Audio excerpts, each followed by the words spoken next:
నమస్కారం. Next G news కి స్వాగతం. ఈనాటి వార్తా విశేషాలు. ఎన్డీఏ కూటమి ప్రభుత్వం ఏర్పాటై ఏడాది పూర్తయిన సందర్భంగా తల్లికి వందనం పథకాన్ని అమలు చేయాలని సర్కార్ నిర్ణయించింది. ఇందులో భాగంగా విద్యాశాఖ మంత్రి నారా లోకేష్ కు తల్లికి వందనం జీవోలను సీఎం చంద్రబాబు అందజేశారు. ఏడాది కూటమి ప్రభుత్వ పాలనపై మంత్రి లోకేష్ తో కలిసి ముఖ్యమంత్రి మీడియాతో మాట్లాడారు. ఈ సందర్భంగా సీఎం మాట్లాడుతూ సూపర్ 6 లో అతి కీలకం తల్లికి వందనం అని చెప్పారు. ఒకరికి ఇచ్చి మిగిలిన వాళ్ళకి ఇవ్వకపోవడం కరెక్ట్ కాదని భావించామని, అందుకే ఎంతమంది పిల్లలుంటే అంతమందికి ఇవ్వాలని నిర్ణయించామని చెప్పారు. గత ప్రభుత్వం సుమారు 42 లక్షల మందికి అమ్మఒడి ఇచ్చిందని తెలిపారు. కూటమి ప్రభుత్వం సుమారు 67 లక్షల మందికి తల్లికి వందనం ఇస్తున్నామని తెలిపారు. 18,55,760 మంది తల్లులకు ఒకే బిడ్డ, వాళ్ళకి యాజ్ ఇట్ ఈజ్ ఇస్తున్నాం. 14,55,322 మంది తల్లులకి 2 బిడ్డలు. ఇది 29,10,644. 2,10,684 మందికి 3 పిల్లలు. ఇది 6,32,052 మందికి ఇస్తున్నాం.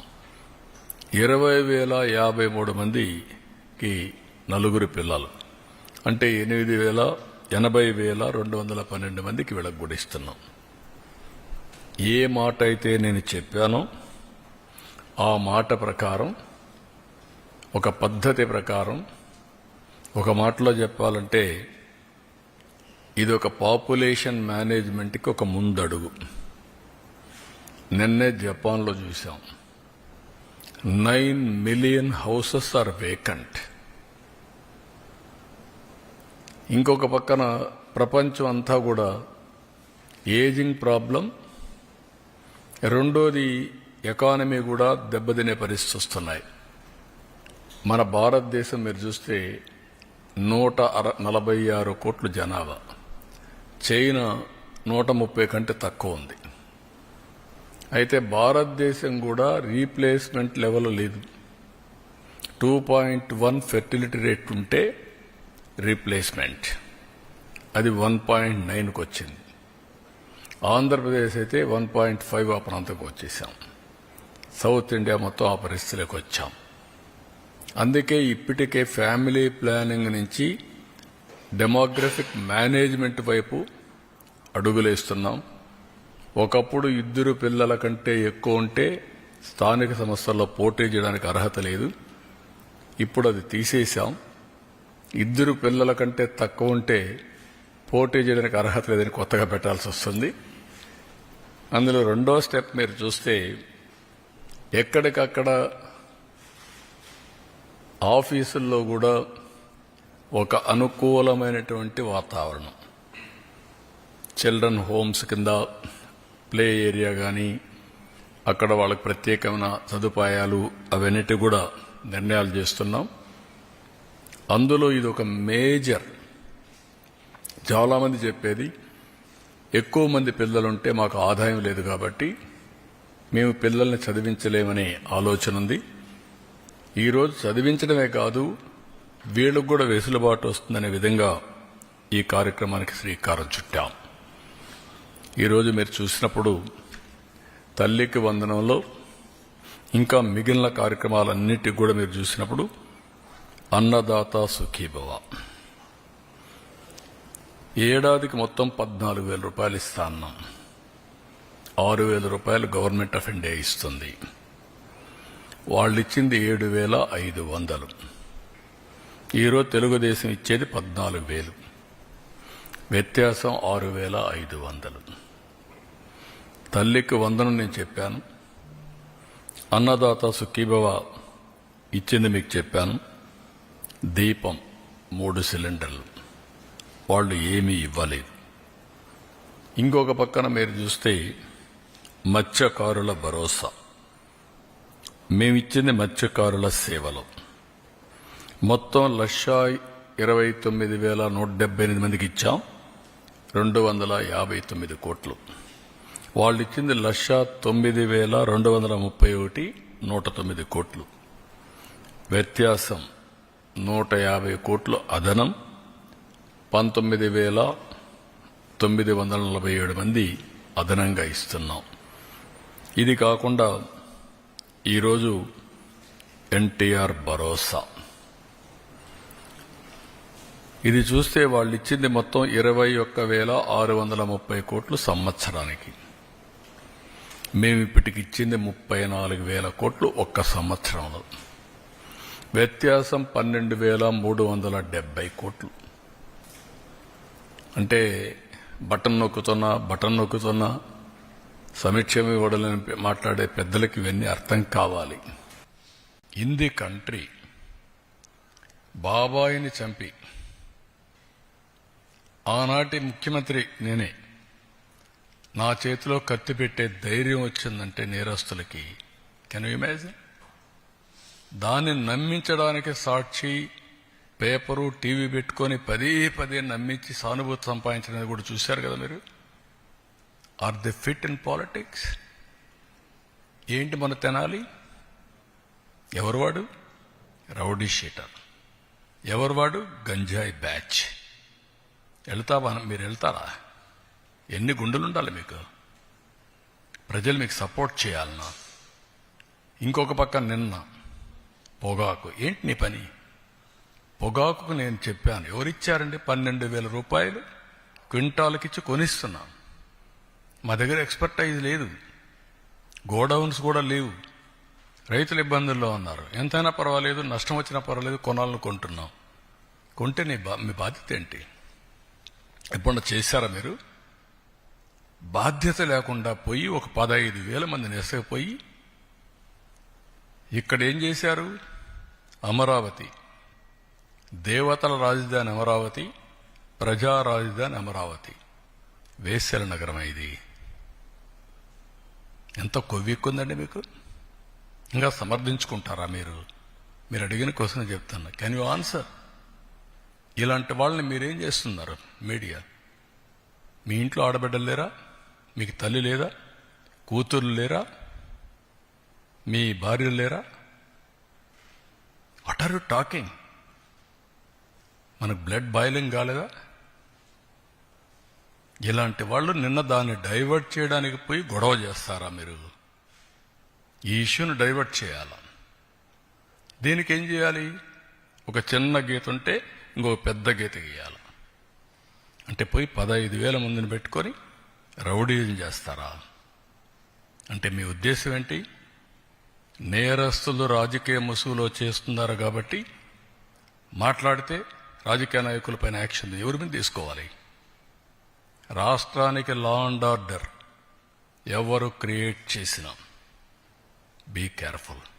దాంట్లో కొన్ని సవరణలు తీసుకొచ్చి ఏకంగా ఆ డబ్బులు డైరెక్ట్గా మహిళల అకౌంట్లో కూడా వేయాలని ఒక నిర్ణయం కూడా ప్రభుత్వం తీసుకుంటాం జరిగింది. ఈరోజు ముఖ్యమైన కార్యక్రమం తల్లికి వందనం.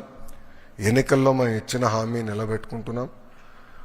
ఆనాడు చాలా స్పష్టంగా ఎంతమంది పిల్లలుంటే అంతమంది పిల్లలకి తల్లికి వందనం ఇస్తానని హామీ ఇచ్చాం. దాంట్లో భాగంగా జియో ఇచ్చాం.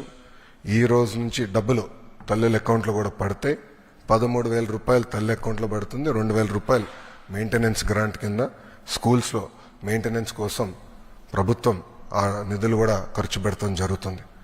సో మీరు చూస్తే ప్రజాప్రభుత్వం ఏర్పడిన తర్వాత ఒక పెన్షన్లోనే భారతదేశంలో ఏ రాష్ట్రం ఇవ్వని విధంగా మేము ఇస్తున్నాం. వృద్ధులకి 1,000 రూపాయలు పెంచాం, వికలాంగులకి 3,000 రూపాయలు పెంచాం.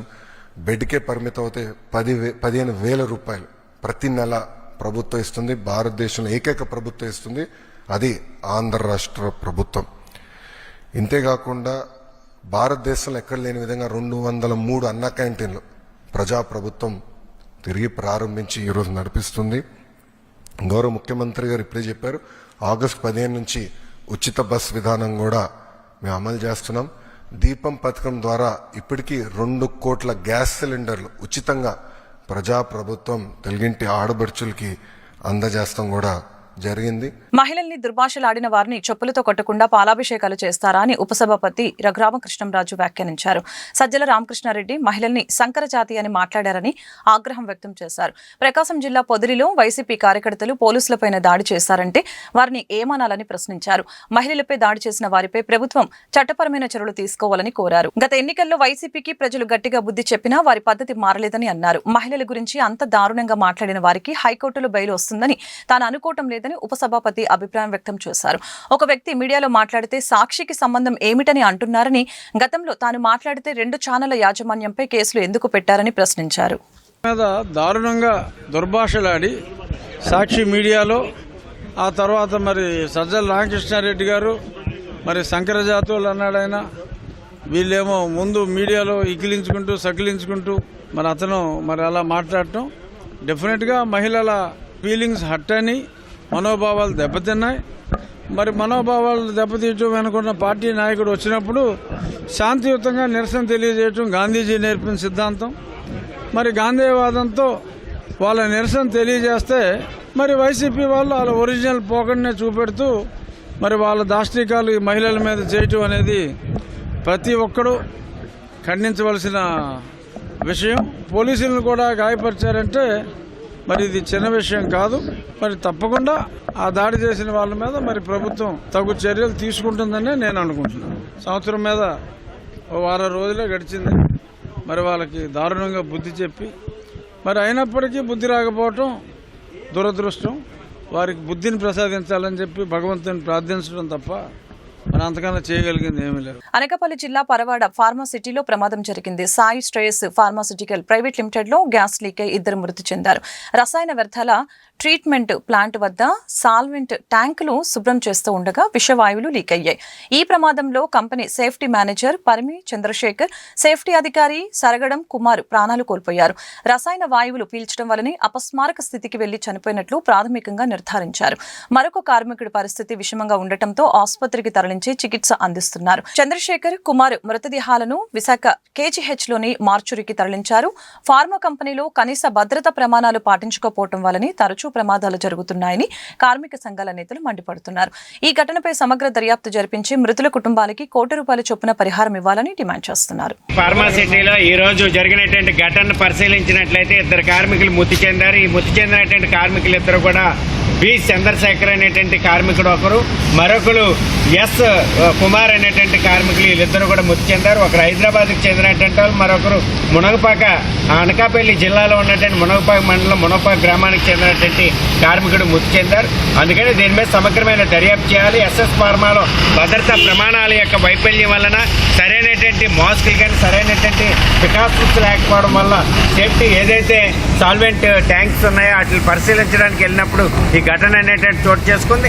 జిల్లా అధికారి యంత్రాంగం వెంటనే దీని మీద సమగ్రమైన దర్యాప్తు చేయాలని, అలాగే మృతి చెందిన కార్మికులు ఇద్దరికీ కూడా ₹1 ఒక్కొక్కరికి నష్టపరిహారం చెల్లించాలని, మరో కార్మికుడు తీవ్రమైనటువంటి అస్వస్థకు గురై ఆసుపత్రిలో చికిత్స పొందుతా ఉన్నాడు. ఆయనకి మెరుగైన వైద్య సేవలు అందించి ఆయన్ని కాపాడాలనేసి Pharma City staff and workers union CITU demand చేస్తాం. సంక్షేమం, అభివృద్ధి, సుపరిపాలనతో కూడిన రాష్ట్ర పునర్నిర్మాణం కోసం ప్రజల ఆశీర్వాదంతో ఏర్పాటైన కూటమి ప్రభుత్వం ప్రజా పాలనలో ఏడాది పూర్తి చేసుకుందని ముఖ్యమంత్రి చంద్రబాబు తెలిపారు.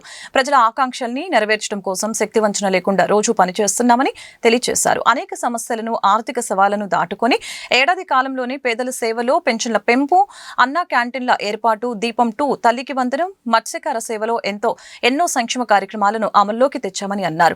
మెగా డిఎస్సితో టీచర్ ఉద్యోగాల పెట్టుబడులతో ప్రైవేట్ రంగంలో ఉపాధి కల్పనకు అడుగులు వేశామని సీఎం తెలిపారు. 55 లక్షల మెట్రిక్ టన్నుల ధాన్యం కొనుగోలుతో సహా రైతు సంక్షేమానికి పలు నిర్ణయాలు తీసుకున్నామని ఎక్స్ వేదికగా పంచుకున్నారు. ఈ నెలలోని అన్నదాత సుఖీభవ పథకం కింద రైతులకు ఆర్థిక సహాయం అందిస్తామని పునరుద్ఘాటించారు. సాగునీటి ప్రాజెక్టుల పనులకు అత్యంత ప్రాధాన్యం ఇచ్చి ప్రతి ఎకరాకు నీళ్లిచ్చే కార్యక్రమం చేపట్టామని అన్నారు. రాజధాని నిర్మాణం, పోలవరం పనుల్ని మళ్లీ గాడిన పెట్టామని అన్నారు. రైల్వే జోన్ సాధించామని, స్టీల్ ప్లాంట్ను పరిరక్షించామని గుర్తు చేశారు. ప్రజల ఆశీర్వాద బలంతో రాబోయే రోజుల్లో మరిన్ని సంక్షేమ, అభివృద్ధి కార్యక్రమాలు చేస్తామని మాట ఇస్తున్నట్లు సీఎం పేర్కొన్నారు. ఏడాది పాలనను విజయవంతం చేయడానికి సహకరించిన ప్రతి ఒక్కరికి ధన్యవాదాలు తెలిపారు. సుపరిపాలనలో తొలి అడుగు ప్రజల్లో నమ్మకాన్ని, భరోసాను కలిగించిందని సీఎం చంద్రబాబు తెలియజేశారు. వైసీపీ పాలనలో తీవ్ర నిర్లక్ష్యానికి గురైన శ్రీశైలం గోరుకల్లు ప్రాజెక్టులకి శాశ్వత ప్రతిపాదికన మరమ్మతులు చేసి కాపాడుకుంటామని మంత్రి నిమ్మల రామానాయుడు తెలిపారు. నంద్యాల జిల్లా పాణ్యం మండలంలోని గోరుకల్లు ప్రాజెక్టుని ఆయన పరిశీలించారు. గత ప్రభుత్వం గోరుకల్లు ప్రాజెక్టుకి ₹1 ఇవ్వలేదని ఆవేదన వ్యక్తం చేశారు. కూటమి ప్రభుత్వం ఇప్పటికే 3.5 కోట్లు విడుదల చేసిందని, త్వరలో 58 కోట్లతో పనులు చేపడతామని అన్నారు. శ్రీశైలం ప్రాజెక్టు ప్లంజుపూల్ ని శాశ్వత ప్రతిపాదికన మరమ్మతులు పూర్తి చేస్తామని వివరించారు. జగన్మోహన్ రెడ్డి గారు సొంత నియోజకవర్గం పులివెందులకు నీళ్లు ఇచ్చేటువంటి చిత్రావతి బ్యాలెన్సింగ్ రిజర్వాయర్ కూడా నీళ్లు పోవాలన్నా గోరకల్లు నుంచే పోవాలి. గోరకల్లు రిజర్వాయర్ కనుక కొలాప్స్ అవుతే ఇంకా అవుక్కుకి నీళ్లుండవు, గండికోటకి నీళ్లుండవు, పైడిపాలెంకి నీళ్లుండవు, మరి ఏదైతే చిత్రావతికి నీళ్లుండవు, మైలవరం కూడా టోటల్గా జిఎన్ఎస్ఎస్కే ఇబ్బంది వచ్చేటువంటి పరిస్థితి ఉన్నటువంటి స్థితిలో కూడా 5 సంవత్సరాల్లో అద్దన మరి ఈ యొక్క గోరకొల్లి రిజర్వాయర్కి గత ప్రభుత్వం ఖర్చు పెట్టలేదు అని అంటే రాయలసీమ పట్ల, రాయలసీమ రైతాంగం పట్ల, రాయలసీమ ప్రజల పట్ల గత ముఖ్యమంత్రి ఎంత ద్రోహం, ఎంత దగా చేశాడో అది ఒక ఉదాహరణ అనే విషయాన్ని సందర్భంగా తెలియజేసుకుంటూ, అంచేత ఇక్కడ అణువు కూడా చంద్రబాబు నాయుడు గారికి తెలుసు కాబట్టి ఇమ్మీడియట్లీ ఆయన దృష్టిలో పెట్టి ఈ రిజర్వాయర్ని సంరక్షించుకునేటువంటి బాధ్యత కూడా మరి వెంటనే తీసుకుంటామనే విషయాన్ని కూడా ఈ సందర్భంగా తెలియజేసుకుంటున్నామని చెప్పి తెలియజేసుకుంటూ, శాశ్వతంగా శ్రీశైలం ప్రాజెక్టు ఆ రిపేర్స్ పనులు కూడా పక్కన మేము కూడా మొదలుపెట్టి అవి కూడా పూర్తి చేస్తాం. వైసీపీ 5 ఏళ్ల పాలనలో ఆర్థిక అరాచకం, రాష్ట్రాన్ని ముంచేసిన అప్పులు, అస్తవ్యస్తంగా మారిన వ్యవస్థలు, వీటిని చక్కదిద్దే బాధ్యతను తలకెత్తుకుంటూనే సంక్షేమ పథకాలకు కూటమి ప్రభుత్వం ప్రాధాన్యతనిస్తోంది. విధ్వంసం నుంచి వికాసం దిశగా రాష్ట్రాభివృద్ధి పరుగులు పెడుతోంది. కూటమి ఏడాది పాలనను పురస్కరించుకొని విజయనగరం జిల్లా వ్యాప్తంగా శంకుస్థాపనలు, ప్రారంభోత్సవాల పేరిట సంబరాలు జరిగాయి.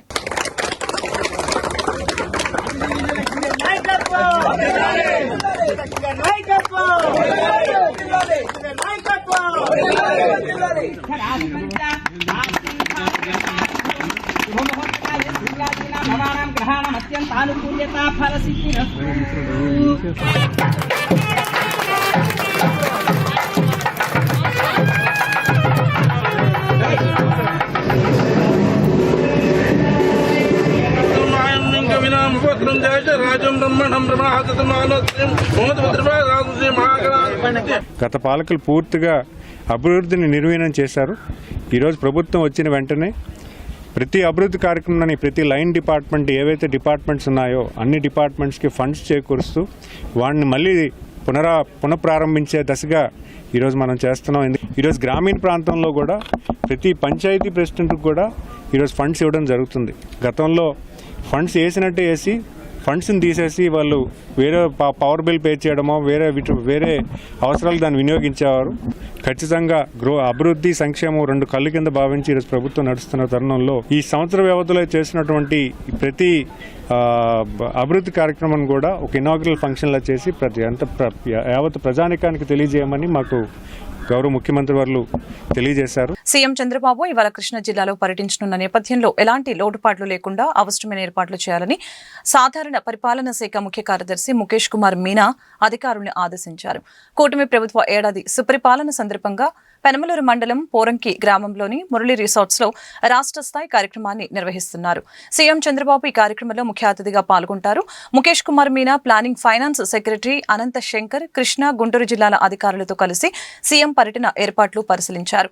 మంత్రులతో పాటు అన్ని నియోజకవర్గాల పార్లమెంటు సభ్యులు, శాసనసభ్యులు, ఎమ్మెల్సీలు, ఇతర ప్రజాప్రతినిధులు పాల్గొంటున్నారని, వారికి ఎలాంటి లోటుపాట్లు లేకుండా అన్ని ఏర్పాట్లు పక్కాగా చేయాలని అధికారులకు ఆదేశించారు.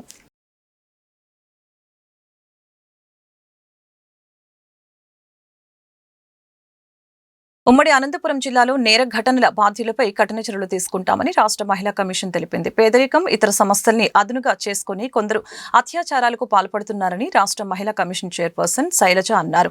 ఓ యువతిని రాయితో కొట్టి దారుణంగా చంపారని, ఆ కేసులో నిందితుడిని పోలీసులు అరెస్టు చేసినట్లు శైలజ చెప్పారు. సత్యసాయి జిల్లాలో ఓ బాలికను కొందరు యువకులు బ్లాక్మెయిల్ చేసి అత్యాచారం చేశారని తెలిపారు.